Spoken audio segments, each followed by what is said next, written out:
Olá pessoal, eu sou Alberto Delísula e no episódio de hoje vamos fazer uma análise de um personagem que foi pedido por vocês aqui no comentário. É do Itachi Uchiha. E se você gosta de assistir a análise filosófica de animes, quadrinhos e outros elementos da cultura pop, já se inscreve no nosso canal, já ativa o sininho para você saber quando vem os novos vídeos.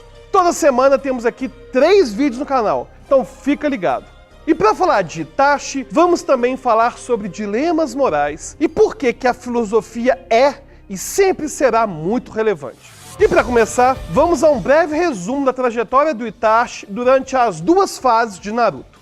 Itachi é um dos maiores prodígios em toda a história de Naruto. E desde muito jovem, ele teve que presenciar a guerra, mais especificamente aos 4 anos de idade. Mesma idade, aliás, que eliminou um inimigo muito mais velho. Presenciar a morte fez com que Itachi questionasse muitas coisas ao seu redor. E ele acabou se tornando um pacifista. Bom, parece irônico, né? Chamar alguém que aniquilou sua própria família de pacifista. Mas a trajetória dele nos faz justamente entender profundas questões filosóficas e morais. No fim da sua jornada, ele acaba inclusive nos dando algumas respostas. Voltando à infância de Itachi, foi aos 5 anos de idade que ele ganhou seu irmão, também já analisado aqui no canal, o Sasuke. O amor e a proteção de Itachi com seu irmão são bem claros. Itachi, que até então só havia contemplado a morte, agora contemplava a vida, o nascimento. Foi nessa mesma época que ele entrou para a Academia Ninja de Konoha. Itachi era tão genial e sensível que foi um dos poucos ninjas a antecipar, mesmo tão jovem, o ataque de Kurama à Ilha da Folha, e pôde assim proteger o seu irmão Sasuke. Depois do ataque de Kurama à vila, os Uchihas foram basicamente forçados a se mudarem para um lugar onde poderiam ser observados, pois também representavam um grande perigo para a vila. Já aos 7 anos de idade, Itachi se torna um genin, que mais uma vez confirma a sua genialidade. E aos 8 anos, ele e sua equipe receberam uma missão que acabou levando à morte de Tenma, um dos seus companheiros de time. A morte de Tenma fez Itachi despertar o seu Sharingan, o que fez seu pai se orgulhar, agindo de maneira absolutamente indiferente à morte de Tenma. Como é comum em Naruto, a perda de seu amigo levou Itachi a buscar um treinamento mais sério, mais focado. Ele entende que a paz e a proteção dos seus entes queridos só é possível através da força. Aos 10 anos, Itachi se torna Chunin. E aos 11, passa a integrar o time da Anbu, que é o grupo de elite de Konoha, sendo inclusive o mais jovem ninja de todos os tempos a conseguir essa conquista. E mantendo seu ritmo magnífico de evolução, ele se torna capitão de um dos esquadrões aos 13 anos de idade, passando assim a receber ordens diretas de Danzou, que acabou roubando o Sharingan de outro amigo de Itachi, o Shisui. Shisui, antes de perder esse outro Sharingan, o retira e entrega a Itachi, se matando logo em seguida. Com isso, Itachi alcança o Mangekyo Sharingan, ficando ainda mais poderoso. Um pouco depois disso, aos 14 anos, Itachi viu-se face a face com seu maior desafio, a missão de exterminar o próprio clã. Na época, a insurreição dos Uchiha era inevitável. Itachi sabia, portanto, que qualquer que fosse a hipótese, qualquer que fosse o vitorioso, um banho de sangue ia ser derramado. Em uma guerra dos Uchihas contra Konoha, ou todos os Uchihas seriam mortos, levando ainda muitos outros ninjas com eles, ou o oposto. De qualquer maneira, Itachi já sabia que qualquer opção levaria a uma sequência interminável de revanches, que poderia inclusive se seguir por inúmeras gerações. Justamente como no caso do clã Uchiha contra o clã Senju. Itachi então assassina todo o seu clã de forma rápida e silenciosa, abandona a vila e passa a integrar o time de Obito, deixando para trás apenas o seu irmão Sasuke vivo. Em última instância, Itachi acreditava estar fazendo um grande sacrifício, recebendo toda a culpa pelo extermínio dos Uchiha e transformando seu clã em um povo martirizado. Antes de voltarmos à história dele, vamos analisar justamente a sua decisão e quais eram as opções que ele tinha. O que Itachi viveu foi o que podemos chamar de dilema. Em filosofia, um dilema se caracteriza por uma situação onde caminhos opostos e excludentes entre si são as únicas opções possíveis.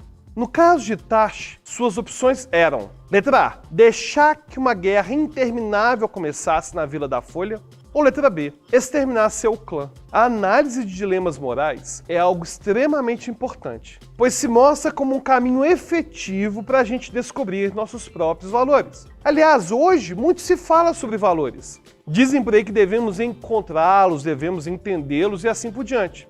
Mas pouco se fala sobre como defini-los. Na prática, muitas pessoas, empresas, instituições colocam seus valores na parede, mas não os vivem. Ao falarmos de valores, as pessoas logo pensam numa porção de qualidades. Mas o desafio não está em identificar as qualidades que nos agradam, mas as que realmente valorizamos lá no fundo do coração.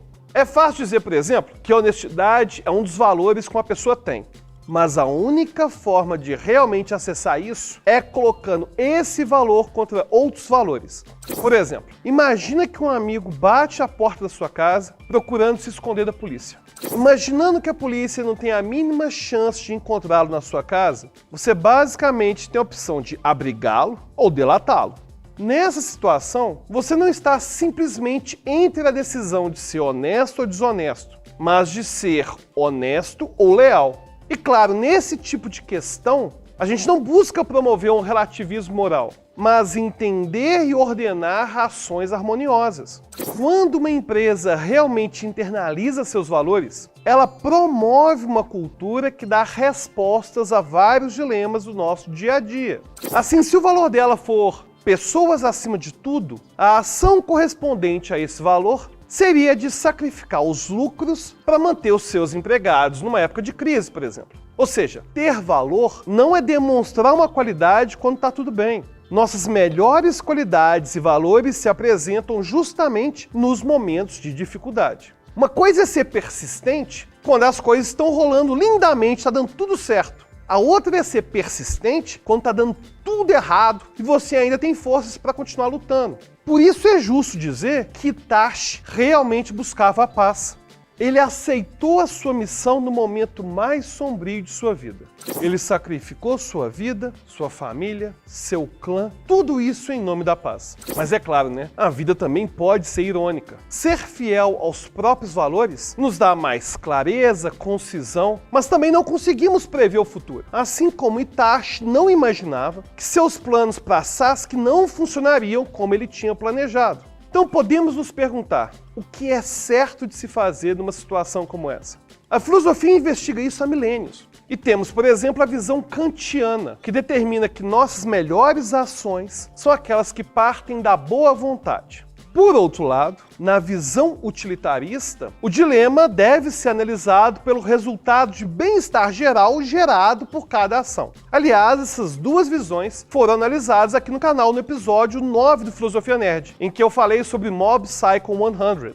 Temos também a visão de Nietzsche, que basicamente diz, dane-se tudo, faça o que você quiser, porque não tem nada além dessa vida mesmo.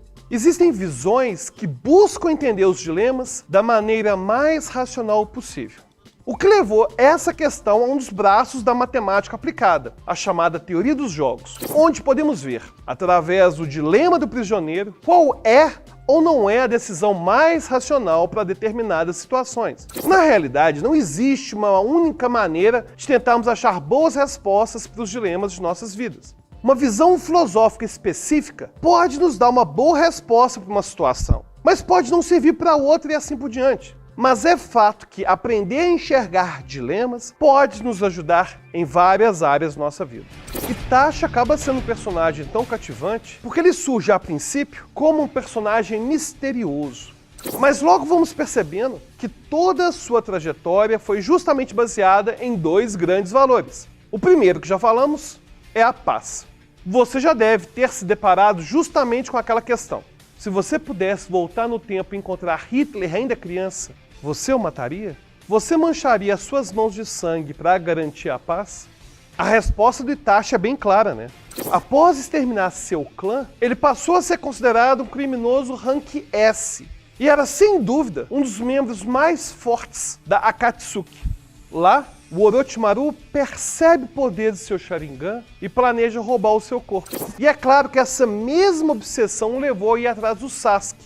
anos depois. Após muitas missões com Akatsuki, Itachi desperta o seu Amaterasu, mas também começa a ficar doente, o que não o impede de seguir o seu plano, que sempre foi tornar o seu irmão um grande herói.